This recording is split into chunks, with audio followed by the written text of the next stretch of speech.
por ajudar pessoas a encontrarem formas seguras de se relacionarem com o outro e com si mesmas.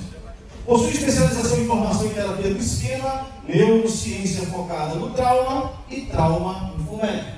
Com vocês, aqui no palco do Congresso, serve a psicóloga Maiara Silvestre. Vamos nós. Hoje a gente vai falar um pouquinho sobre os modos esquemáticos e a teoria polivagal. Eu sou a Mai, tá? Eu já fui apresentada. Eu gosto muito de começar minhas palestras mostrando as minhas partes, que inclui a minha criança, a minha família, as minhas versões. Eu gosto muito de poder sempre começar assim, porque sim, todos nós temos muitas partes dentro da gente. E por que esse link com a teoria polivagal? Justamente por isso. Porque existem partes dentro da gente que foram extremamente protetivas na infância, mas que nos encalacam demais na vida adulta. E que essas partes não deixam a gente voltar numa outra parte que é muito importante, que é o nosso adulto saudável, do comando, do controle. E a gente precisa entender essas partes. A gente precisa compreender essas partes. Só que não somente cognitivamente. Por quê? A gente vai precisar entender que corpo e cérebro é uma coisa só. E quando a gente precisa de partes muito fortes na infância e na vida adulta, o nosso corpo, ele fica fragmentado na nossa mente. Eles começam a falar línguas diferentes. E isso vingola a gente na vida. Faz com que a gente desça a ladeira abaixo mesmo. É como se uma coisa que era para falar a mesma língua, está falando línguas diferentes, a gente não sabe de onde está vindo o que está acontecendo com a gente. E por isso a teoria polivagal, para que a gente possa integrar aquilo que a gente tem de consciência no nosso corpo. Por quê? Porque eu me peguei, algum tempo atrás, antes de eu começar a estudar sobre isso, e aí foi algo que eu disse, poxa, isso acontece comigo, isso deve acontecer com o meu paciente. Toda bonitinha, toda trabalhadinha nos meus esquemas, mocinha, terapia em dia, supervisão, tudo perfeito, tudo seguro, tudo maravilhoso. E do nada, entre aspas, né, eu comecei a sentir desconforto, e as vísceras, e aí eu, sabe, quando tu vai, o que foi? Será que eu tomei muito café? Mas eu nem tinha tomado café ainda, e eu me olhando no espelho, já tinha esquecido de tomar o remédio da tireoide, já estava, sabe, comecei a sentir um desconforto. Ok, não deve ser nada, né? Ai, mas será que aconteceu alguma coisa? Será que alguém morreu? Alguém vai morrer? Aquela coisa que você se sentir, né? Eu, o que está acontecendo? E aí eu fui para o consultório, e aí atendi, e aquele desconforto não passava. Aí eu disse, espera aí, eu vou fazer o que eu ensino, né? Vou entrar em contato para ver o que está acontecendo, já que eu não estou com boleto para vencer, está tudo pago, está todo mundo saudável, não tem nada errado. Vamos ver. Aí eu fui. Meu marido vai viajar. Ele vai viajar na terça-feira. E hoje ainda é sexta. Entendi. O meu cérebro entende que meu marido vai viajar, mas ele vai voltar. E que ele é uma pessoa segura. Que está tudo bem, não tem problema, que a família são seguros, que ele vai, ele volta, que a família vai ficar tudo bem, que ninguém vai morrer, espero, né? O meu cérebro estava entendendo, mas o meu corpo não. O meu corpo já estava com as vísceras apertadas, a agonia, nervoso, e eu disse, se isso acontece comigo, acontece com o meu paciente. O corpo está falando uma língua totalmente diferente do que ele entendeu cognitivamente. Então, se até eu mesma trabalhar e entender todos os meus esquemas, como funciona, dizendo, ó, não vai acontecer nada. Obrigada. Eu preciso acolher o corpo também. Não é só o que acontece aqui dentro. Existe uma circuitaria no meu corpo que envia informação para o meu cérebro e ele não vai ganhar essa briga. Porque o corpo não mente. A mente mente, mas o corpo não. Então a gente precisa, além de entender o que acontece aqui, o que acontece aqui, mas a gente também precisa aprender a manejar. E aí foi quando eu disse, eu vou estudar o corpo, porque isso é importante, né? Para poder agregar e poder ensinar, dar ferramentas, principalmente para mim e para o meu paciente, para ele se sentir seguro no mundo. Por quê? Porque onde há circuitaria de medo, não há espaço para aprendizagem. E o meu corpo estava com medo. Ele não estava entendendo que o meu marido não era minha mãe, que foi para o hospital e não voltou. Não era o meu pai, que eu não sabia se estava indo trabalhar ou se estava indo para outro lugar. O meu corpo, ele não entendia. O meu cérebro, sim. E ele ia ganhar a briga, porque estava com dificuldade de acordar naquele dia, eu já tinha esquecido os meus remédios, eu já estava com o ombro mais para frente, eu já estava entrando no modo dorsal. Eu já estava querendo me desconectar, eu já estava indo para a tela do celular, eu já estava querendo entrar para dentro da caverna. E aí a gente precisa entender o que está acontecendo para poder manejar o corpo e dizer que está seguro, está tudo bem. Então é por isso que eu fiz essa teoria para devagar. Por quê? Como são essas partes? Tá? Nós vamos ter módulos ventrais, que são as partes conectadas, que sempre dentro da nossa janela de tolerância, com segurança interna. O que é a nossa janela de tolerância? Vamos lá. Eu preciso de um voluntário, bem rapidinho, quando o pessoal observe. Vamos pensar no João e na Maria. João cresceu em um lar onde ele era escutado, ele era ouvido, ele tinha um sistema de segurança, os pais estavam presentes, conectados. A escola deu uma traumatizadinha, porque faz parte, né? Muito crítico às vezes. Ele teve algumas intercorrências, né? Mas ele seguiu. A Maria não tinha um sistema de segurança dentro de casa. Ela não sabia se podia contar com os pais, ela não se sentia protegida, os adultos até estavam ali, mas ela sentia que não podia contar. Perdeu vínculos importantes, foi traumatizada, enfim, vou parar porque senão não é nem joguinho. E na vida adulta, Maria e João chegaram, sobreviveram, deram o seu jeito, certo? Mas acontece os percalços que a gente não tem como, né, se imunizar. Se eu colocar aqui, quem tem mais chances de se afundar? A Maria ou o João? A Maria. Por quê? Ela não tem mais espaço. A janela de tolerância dela está achatada. Então não é que esse paciente não muda, ele não tem espaço para mudar. Onde há secretaria de medo, não há espaço para aprendizagem. Como é que ele vai aprender? Como é que ele vai ser psicoeducado se ele não tem espaço para aprender? Se não, o cérebro, toda hora dele está em perigo, está em perigo, está em perigo, está em perigo, está em perigo, está em perigo. Ele não consegue acessar a parte da frente do cérebro. Então, é para a gente poder entender qual é a janela de tolerância do meu paciente. O que de verdade ele tolera, né? E aí a gente pode pensar, a janela do meu paciente é achatada. O que eu faço? Eu vou comprar o baralho do Léo, né? Tu vai me dar um, né? Por esse marketing, para tentar ajudar. Só que aqui não é vou aplicar qualquer técnica. A nossa janela de tolerância só amplia quando a gente vai na necessidade que achatou. Então a gente vai precisar entender o que achatou essa janela. Quais foram as necessidades emocionais que não foram atendidas para alargar essa janela. Tá? Não adianta sair aplicando qualquer técnica no paciente, porque senão vocês vão estar enxergando o jeito. A gente precisa saber o que faltou, o que achatou.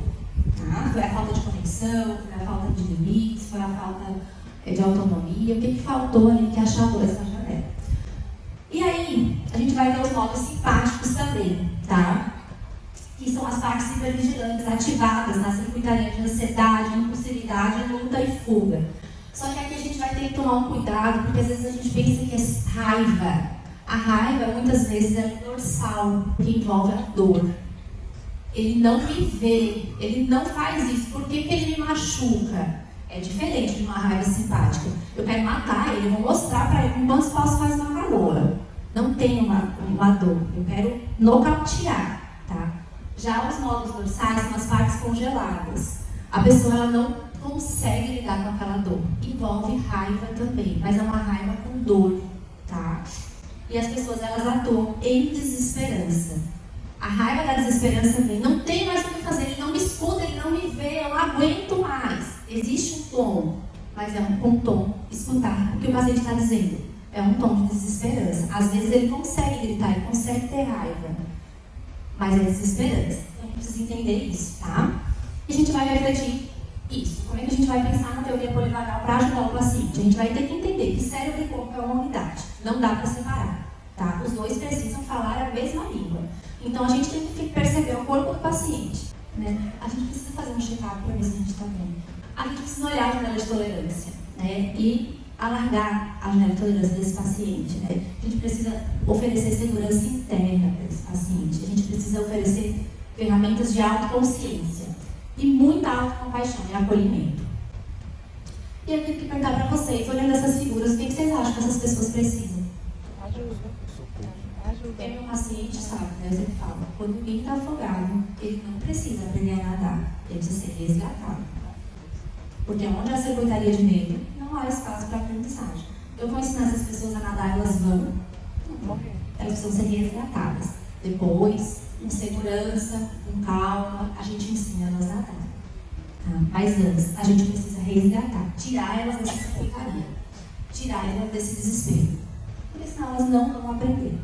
Então, cuidado, para a gente não ser um aplicador de técnica quando a gente precisa resgatar. Tá? E aí vamos refletir, porque isso é bem importante. Chega um paciente no consultório de vocês reclamando de procrastinação. Vocês acham que a gente precisa pensar o que eu vou fazer para esse paciente ter mais foco ou segurança para errar, tolerar a vergonha ou medo da rejeição? Chega um paciente com melancolia e depressão. Será que eu preciso aplicar algumas técnicas para ele ter mais ânimo, levantar da cama e fazer hoje eu vou? Ou dar segurança para buscar acolhimento, cuidado e empatia? Se chega com reatividade e raiva, será que eu preciso ensinar ele a ser mais passivo ou dar segurança para ele buscar compaixão, empatia e colocar limites nas relações? Vícios e compulsões, será que eu preciso ensinar ele a ter mais autocontrole ou segurança para ele sentir as dores e as suas necessidades? Né? Isso é muito importante, porque isso é aí que a gente vai dar o balão à IA. Né? Porque se você perguntar para a IA, né? O que eu faço para parar de fumar? Ela vai te dar um monte de dica, né? Até inclusive mascar chicletes. Mas será que é isso que o paciente precisa? Né? Isso ajuda, com certeza, ajuda. Mas quando ele estiver pronto para poder usar isso. Porque hoje ele está pronto para usar o cigarro. E aí, essa frase é minha, eu gosto muito dela, então eu sugiro que vocês façam foto e me marquem no Instagram. Vamos lá. Você pode morrer tentando ser o melhor terapeuta do planeta, aplicar a melhor técnica da galáxia. Se teu paciente não se sentir seguro, ele não muda.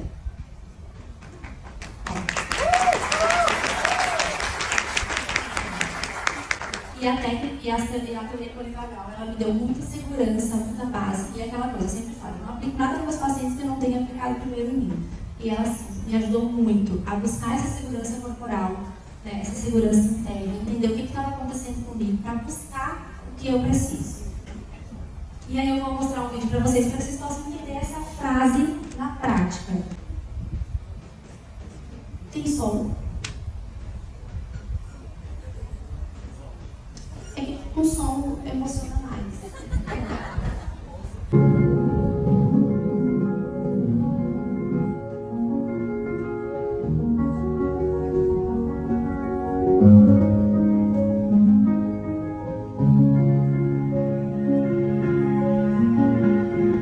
Esse vídeo foi gravado na enchente do Rio Grande do Sul.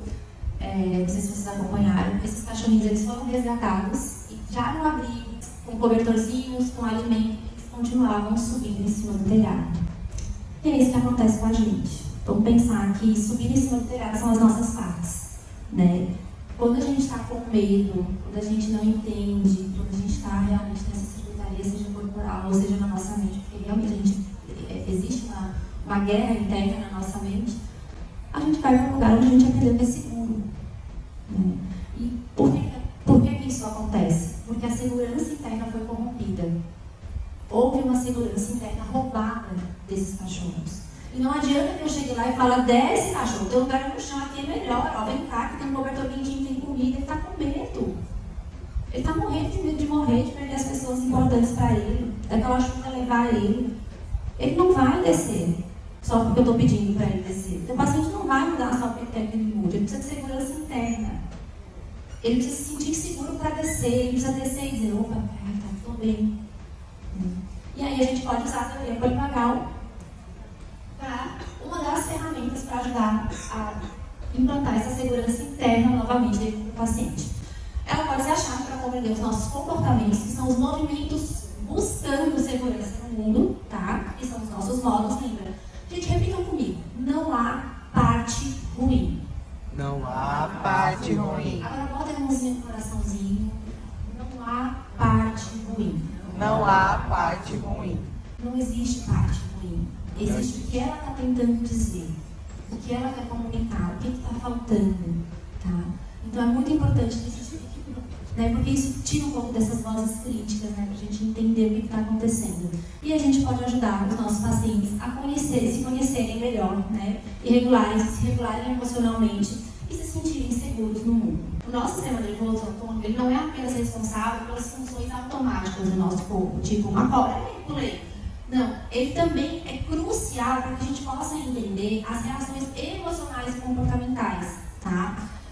Porque todos nós possuímos um tipo de scanner, tá? E esse scanner é inconsciente, é um leitor, tá?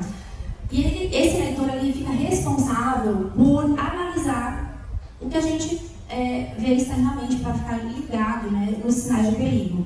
E na infância, né, muitas vezes não, na infância é como a gente dá um códigozinho de barras, né? Alguns saem com código de barras bem saudáveis, né? Mas muitas vezes o código de barra vem bem carregado, né? De circuitaria de luta, de fuga ou até mesmo de congelamento, né? Porque às vezes existe realmente, né? Eu não consigo mais lidar com isso, não tem mais o que fazer, é melhor desistir. E o Stephen Porges, ele é o pai da teoria polivagal. Nós temos poucas literaturas brasileiras sobre isso, então vamos ter que estudar mais, traduzir mais artigos, tá? Então a gente vai ter que estudar muita coisa sobre trauma, teoria polivagal, né? E aí vamos entender como é que funciona essa neurocepção, tá? Neurocepção é a capacidade do sistema nervoso de perceber alterações externas, tá, no ambiente para agir e atuar. Então, muito antes do nosso sistema cortical, que é a parte da frente, né, a parte mais criativa, a parte mais racional do nosso cérebro, agir, o nosso sistema nervoso já captou a informação. E a gente vai captar a informação através dos nossos sentidos. E, gente, vocês sabem, né, que tudo, a maioria das coisas vem de baixo para cima, tudo passa ali pela nossa amígdala, né? Não sei se é bom, se é ruim, eu acho que é mais, enfim. Né? Porque, enfim, vamos lá. E aí, o que acontece? O nosso sistema nervoso, ele vai primeiro, num nível de hierarquia, para o nosso vago ventral, que era o movimento conectado. Ele vai verificar se está seguro. Se eu tenho um código de barra muito carregado, isso aqui nem vai acontecer. Qualquer piscada, qualquer movimento, eu olhei para aquela porta e eu vi que ela estava aberta, e podia entrar alguém ali com arma, né? Já saí do ventral. Eu posso estar assim, eu preciso se proteger. Preciso ficar alerta, a pupila dilata, meu ombro já fica rígido, eu vou ficar em movimento para correr ou lutar. E lutar é aquilo, ou eu mato ou eu morro. Tá? Se o meu sistema nervoso já não tem mais energia para isso, porque eu fiz isso por muito tempo, e eu sobrecarreguei, porque eu fiquei, mas não tem nada naquela porta, não vai entrar ninguém, não é possível que vai entrar, não, mas se entrar, é pisar no freio e no acelerador ao mesmo tempo. O que acontece com o carro? Pifa o motor. Se você apertar no acelerador e no freio ao mesmo tempo, o motor não vai apertar. E aí eu vou ter que congelar. Tá? Isso é um nível de hierarquia. O que a gente precisa fazer? Que o nosso paciente possa sentir tudo isso, porque isso é saudável, só que dentro de uma janela de tolerância. Porque a gente precisa sentir isso. Quando a gente brinca na infância, a gente está vivendo o nosso sistema nervoso simpático, só que com segurança.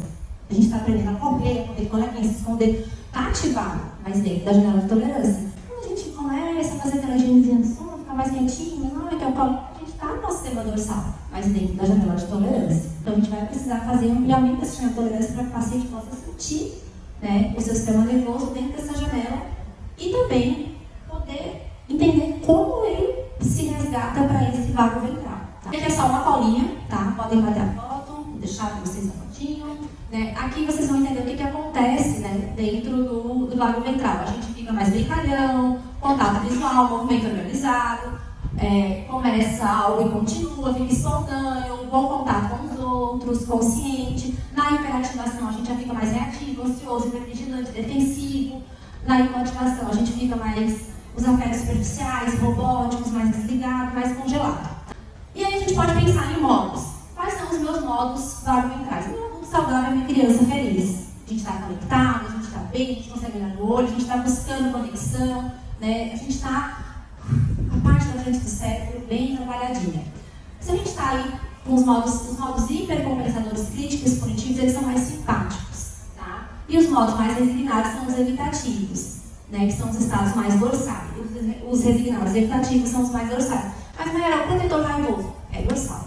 Ele não quer matar o outro, ele quer se proteger. Ele não aguenta mais aquela dor, aquela raiva de dor. Como é que a gente faz isso? A gente vai ajudar o paciente a reconhecer em qual estado fisiológico ele está. Tá? Como é que tu fica, o que acontece contigo, quais são os pensamentos, como isso reverbera no teu corpo, o que está acontecendo, o que sente as tuas pernas, a garganta, tudo isso a gente vai ajudando o paciente. Tá? Uma vez que a gente identificou o estado fisiológico, a gente vai ajudar o paciente a conectar isso com o modo esquemático. Então, eu entendi. Quando tu tá assim, é porque tu tá com medo. E eu entendo que olha quantas vezes tu passou por isso e realmente tu não se sentiu seguro, ninguém veio para te proteger. Congelar foi a melhor coisa que tu fez. Né? Entender. Então, quando tu tá assim, tu tá escuro. E a gente vai ensinando o paciente a sair. Tá? E aí, intervenções focadas. Tá? A gente vai fazer intervenções focadas no autoconhecimento, que é identificar e observar os gatilhos, os contextos, tá? A ativação desses modos, quando é que ativa, que necessidade emocional ativa esse modo, tá? E para que ele possa alterar, né, esse estado. A gente vai dar autonomia para criar e fortalecer um estado vagal ventral, focado para engajamento social, focado para a sensação de segurança. O paciente nesse estado ele vai ficar mais aberto para explorar o mundo, tá? E as relações de forma intencional. Então a gente vai desenvolver uma segurança e engajamento social. A gente vai trabalhar com a autorregulação, tá? A teoria polivagal ela vai ajudar a identificar esses estados, aplicar técnicas para trazer esse paciente para o sistema de volta, identificando na regulação de respostas disfuncionais. E a gente vai fazer autoacolhimento, né? Que é para acolher e fortalecer, para dar um ambiente seguro, né? E criar um ambiente seguro para esse paciente. Tá? Um ambiente seguro é onde ele sinta que as necessidades emocionais dele vão ser atendidas. Mas todo o ambiente tem que atender? Não, gente, alguns ambientes não vão atender, mas ele vai buscar a segurança interna e ele vai saber o que fazer ali. Por isso é tão importante essa segurança interna. E aí tem algumas indicações de livros, a gente tem pouquíssimos livros, tá, que falam sobre isso. Esses dois livros, eles não falam sobre a teoria polivagal especificamente, mas eles trazem, né, muito disso. Tem os baralhos, tá? Principalmente esse baralho aqui, ó, de tolerância ao mal-estar, ele ajuda muito a gente a trabalhar.